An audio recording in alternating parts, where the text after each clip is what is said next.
Salut YouTube, aujourd'hui on va faire une vidéo sur comment changer et modifier votre AK-47 au niveau cross. Donc j'ai déjà fait une vidéo sur la présentation de mon AK polonaise de 1963. J'ai fait avec vous une vidéo démontage-remontage, donc tout ce qui est de plus simple. Maintenant on va passer au changement de la crosse. Comme j'ai dit, l'arme va bientôt passer en peinture, donc avant de passer en peinture en fait, justement il va falloir que je fasse les modifications maintenant, parce qu'une fois la peinture est faite, ça va être un peu plus compliqué. Donc pour ça, on va voir la différence qu'il y a entre une AK-47 et une AKM. La différence se situe au niveau de la crosse. Toutes les pièces sont compatibles. Que ça soit le garde-main, la poignée, tout est interchangeable entre une AK et une AKM. Par contre, au niveau de la crosse, non. Pourquoi? Simplement à cause de ça. Sur une AK-47 à carcasse usinée, vous avez cette patte en dessous. Cette patte-là, vous ne l'avez pas sur les AKM. Voilà la différence. Donc, ce qu'il va falloir faire, en fait, c'est la supprimer. On va devoir la supprimer. Vous verrez qu'il y a deux possibilités. Moi, j'ai choisi la possibilité la plus simple, en fait. Et parce que je compte pas, en fait, la remettre en version bois après. Donc, je vais carrément la couper. Mais on peut simplement la retirer parce qu'en dessous, il y a deux rivets, en fait. En dessous de la poignée, deux rivets sont cachés. Et on peut retirer la patte. Moi, je compte pas la remettre en version bois, donc cela ne m'intéresse pas. Dessus, on va monter un tube style M4. C'est le seul, pour ceux qui ont des AK carcasse usinée, donc là c'est une AK polonaise, hein, c'est le seul qui s'adapte parfaitement dessus. C'est le seul que moi j'ai trouvé qui s'adapte dessus correctement. Voilà. Par contre, si vous avez une AKM à tôle emboutie, là par contre, il y a plein de modèles, il n'y aura aucun souci là-dessus. Donc là, on a un tube style M4, donc c'est de marque CAA. Dessus, on va venir y greffer une crosse CTR Magpul noire et l'appui-joue qui va avec, de couleur noire aussi, qui se monte sur les crosses CTR de chez Magpul. Donc en outillage, on a besoin de quoi? De deux tournevis, un assez gros et un de taille plutôt normale, juste pour la poignée, et en tout on a 4 vis à retirer, c'est tout. On va avoir besoin d'une Dremel ainsi que son disque, sauf si, comme on va le voir, vous voulez juste retirer la plaque et non la couper. Donc on va commencer, pour ça c'est simple. Déjà on va venir démonter notre poignée.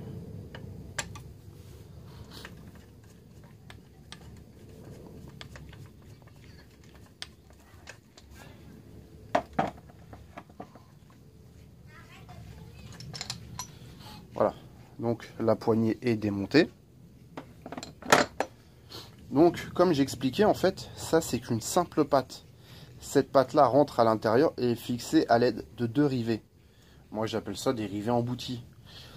Ils ont la même forme des deux côtés. Alors vous avez le choix, soit comme moi vous coupez la patte, soit vous venez percer les rivets, récupérer la patte si un jour vous voulez la remettre en version bois. Personnellement je compte pas la remettre en version bois.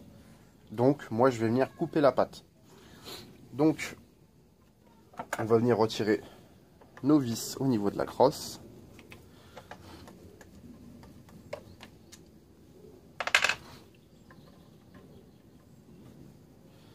Alors aujourd'hui vous avez de la chance, il fait un temps pourri, donc vous n'allez pas entendre les gosses gueuler normalement. Par contre les avions, même s'il fait un temps de merde, malheureusement les avions passent encore. Ça, même la météo, ça les arrête pas. Désolé si j'ai une voix de merde aussi, mais je suis enrhumé, forcément. Hop, voilà. Les trois vis sont retirées. On va pouvoir sortir notre crosse. Voilà. Donc, comme on peut le voir, hop, attendez. Comme on peut le constater, ça a exactement, les deux crosses sont exactement la même forme. Sauf qu'en dessous, au-dessus, c'est exactement pareil. Par contre, comme on peut le constater en dessous, il n'y a pas la place pour la plaque. Voilà. Donc, il ne nous reste plus qu'à couper la plaque. Comme on peut le voir là, alors, je vais essayer de vous faire montrer, en espérant qu'on peut le voir. Donc les rivets. Alors, est-ce qu'il va faire la mise au point? Je vais bien faire la mise au... Non, tu veux pas. Non, si je le fais pas, tu le fais pas.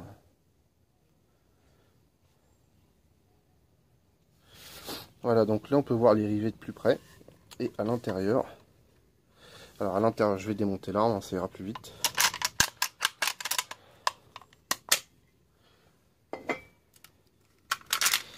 Il y aura un peu plus de lumière pour que vous puissiez voir en fait comment c'est fait à l'intérieur. Voilà à l'intérieur. Hop, alors attendez. Alors, on va essayer de se mettre à la lumière. Enfin, on va essayer, je garantis pas grand chose. Voilà. Donc là, on aperçoit à l'intérieur. Ici, vous avez les deux plaques. Alors, c'est pas facile à voir. Pas vous mentir. Moi, perso, pas de souci, mais pour vous, vu qu'on est en contre-jour, voilà. Donc la plaque en fait vient juste situer. Voilà, là on va la voir. Voilà. La plaque rentre ici, en fait, elle est maintenue par les deux rivets en fait à l'intérieur. Donc il s'arrête pile poil juste ici en fait. Voilà. Donc vous avez le choix en fait de soit, comme moi, supprimer la patte ou carrément venir percer ici, venir percer vos deux rivets, récupérer la plaque. Et si un jour vous voulez, on ne sait jamais, la remettre en version bois, vous avez plus qu'à remettre deux rivets et hop, c'est parti, vous pouvez remettre votre crosse en bois. Personnellement, ce n'est pas mon cas, donc on va devoir sectionner. Donc pour ça, on va mettre, donc moi ça, l'établi va me servir d'étau, ça ne va pas bouger. On prend notre Dremel et on se retrouve tout de suite. Allez, à tout de suite.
Donc voilà, donc là la pâte a été coupée. Comme on peut voir, j'ai bien ébavuré les bords pour la mise en peinture après. Donc là c'est vraiment lisse, hein. On peut y passer le doigt, il n'y a aucune chance de se couper. C'est extrêmement propre. Et donc là c'est rien pour la couleur, vu que de toute façon l'arme va passer en peinture. Donc la pâte qui a été coupée, Donc si jamais, alors vraiment faut que je la remette en version bois, je fabriquerai une pâte. Je fabriquerai une pâte et puis voilà, il n'y a pas de problème. Mais je compte pas le faire, donc c'est parfait. On va pouvoir placer notre tube de crosse M4. Donc c'est une clé Allen qui est fournie bien sûr avec le tube. Pour le tube, pour ceux que ça intéresse, de toute façon je fais de la pub pour tout le monde, moi je suis pas difficile. Ce tube là a été acheté chez Armure et Auxerre pour 33 €. Voilà, si jamais ça intéresse des gens. Voilà, donc comme on constate, ça s'adapte parfaitement. Hop. Ça vient s'adapter parfaitement sur l'arme. L'anthrax correspond bien aussi. On peut mettre notre vis. Alors bien sûr, là j'ai dû le faire parce que dans 15 jours, l'arme passe en peinture. Donc après, une fois que, comme j'ai dit, une fois que ça passe en peinture, ça va être trop tard. Hop, donc, voilà. On va venir mettre notre tube de crosse. Et maintenant, on va mettre notre crosse Magpul. Donc, alors attention, oui, attention quand vous allez commander votre crosse Magpul. Parce que il y a une différence au niveau des tubes. Vous allez avoir plusieurs, comment on peut dire ça, taille de tube, de diamètre de tube. Vous allez en avoir deux. Vous allez avoir la norme 1000 spec. La norme 1000 spec, si vous voulez, pour ceux qui connaissent pas, pour ceux qui connaissent, bon, bah, ils s'en foutent. Mais pour ceux qui connaissent pas, en fait, la norme 1000 spec, en fait, c'est la norme militaire. On va dire, moi j'appelle ça la norme militaire. Le tube de crosse, là, à ce niveau-là, est un tout petit chouïa plus fin. Là, c'est une version commerciale. Alors, on peut le voir sur la boîte. Je vais essayer de faire montrer. Forcément, il y a la lumière. Là, on peut le constater. Il y a marqué. Allez, fais montrer. Laisse-toi faire. Voilà. CTR Carbine Stock commercial. Et ils vendent aussi la version 1000 spec. Pour la crosse, alors j'ai regardé niveau des prix, personnellement, parce que Magpul en France, c'est hyper cher. Autant aux États-Unis, ça vaut rien. Enfin, ça vaut rien. Tout est relatif. En France, c'est extrêmement cher. Une crosse Magpul, comme celle-là, la CTR, en France, je l'ai vue entre 115 et 130 €. Personnellement, allez, je vais vous le dire, je l'ai payé 85 €. Voilà, c'est la crosse CTR Magpul. Je l'ai payé 85 € au Luxembourg, chez Lux Gun. C'est une très bonne boutique, ils parlent français, anglais et allemand. Allez faire un tour, on la trouve à 86 € exactement. L'appui-joue, on le trouve à une vingtaine d'euros. Et voilà, donc nickel. Ils vendent bien sûr les deux modèles. Les deux modèles sont au même prix. Vous allez avoir la version commerciale et la version 1000 spec. Les deux sont au même prix. Bien sûr, regardez bien avant si ça correspond bien à votre tube. Moi directement, j'ai regardé. Donc moi, c'est un tube de crosse CAA. Je suis parti sur le site CAA et dessus, il y a bien marqué la norme commerciale. Donc j'ai commandé la crosse qui va avec. Donc on va mettre en place la crosse. Alors là, c'est la première fois que je la mets en place. Donc, on va voir comment ça se met. Alors, excusez-moi, je décale la caméra. Hop là.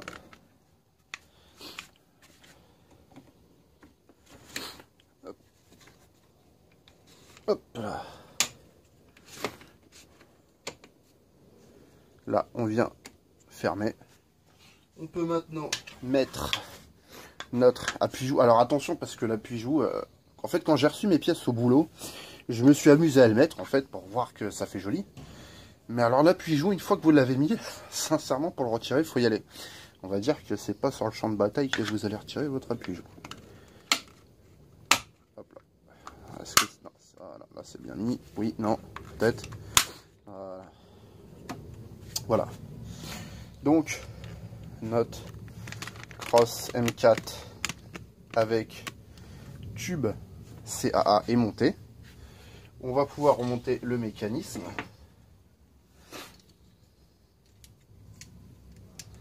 Laisse-toi faire, toi. Hop là.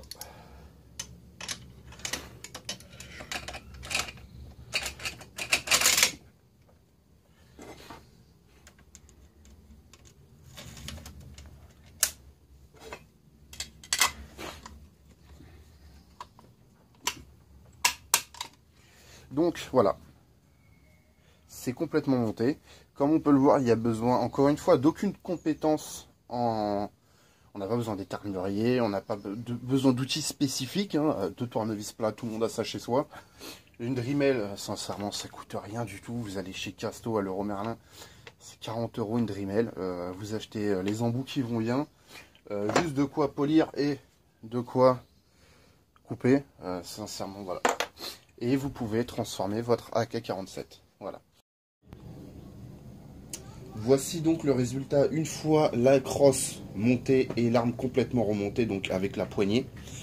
Donc moi j'aime assez bien, la prise en main est vraiment excellente, sincèrement une fois qu'on a l'arme à l'épaule, en fait sincèrement je trouve que au niveau visé c'est beaucoup mieux. Après c'est une question de goût, il y en a qui vont pas aimer les crosses M4 sur AK et tout. Moi personnellement je vais pas vous mentir, chez Magpul la seule crosse que j'aime bien c'est la CTR, voilà. C'est la seule que j'aime bien, alors après c'est une question de goût, encore une fois les goûts et les couleurs ça se partage pas forcément. Mais moi, c'est vraiment pour moi la plus belle crosse qu'ils ont fait chez Magpul. Avec l'appui-joue, pour moi, c'est juste parfait. Donc là, j'ai aussi un chargeur Magpul, donc le Pimag, 30 coups. Et là, bah, il manque plus que la mise en peinture et on va pouvoir passer au montage de la poignée, du garde-main avec sa poignée AFG1, que j'attends encore d'ailleurs, qui doit arriver des États-Unis. Et on refait le montage du point rouge. Donc au niveau du garde-main, j'ai acheté un garde-main chez Midwest Industries. Voilà le modèle. Comptez environ, alors je vais essayer de faire une mise au point. Voilà. Pour ce modèle-là, comptez environ 250 € en France. Alors personnellement, je l'ai payé un peu moins cher qu'à racheter au Luxembourg. Mais sinon, voilà, comptez 250 € pour ce modèle. Alors c'est un modèle complètement en alu.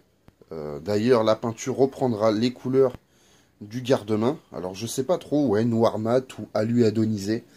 Je sais pas trop ce qu'on peut, voilà. Mais l'arme en général reprendra cette couleur. Pour rester dans le même ton avec la crosse et le garde-main. Ainsi que le frein de bouche qui vient aussi de chez Midwest Industries. Voilà, donc comme ça fait un ensemble assez cohérent. Je mettrai le point rouge qu'il y avait dessus, donc le point rouge de chez Bushnell, donc un modèle très très connu, hein, le Bushnell TRS-25, acheté aux États-Unis sur Optical Planet, un modèle extrêmement connu, très fiable, surtout pour le prix. Et voilà, donc avec le garde-main, donc on n'attend plus que la mise en peinture, voilà. Donc j'espère que cette vidéo assez simple, hein, d'ailleurs, vous aura plu. N'hésitez surtout pas si vous avez des questions. Comme d'habitude, j'essaie vraiment de faire des vidéos le plus court possible et le plus simple possible. J'espère que cela vous aura plu. Surtout, n'hésitez pas, comme d'hab, si vous avez un problème, laissez un message. Allez, ciao tout le monde!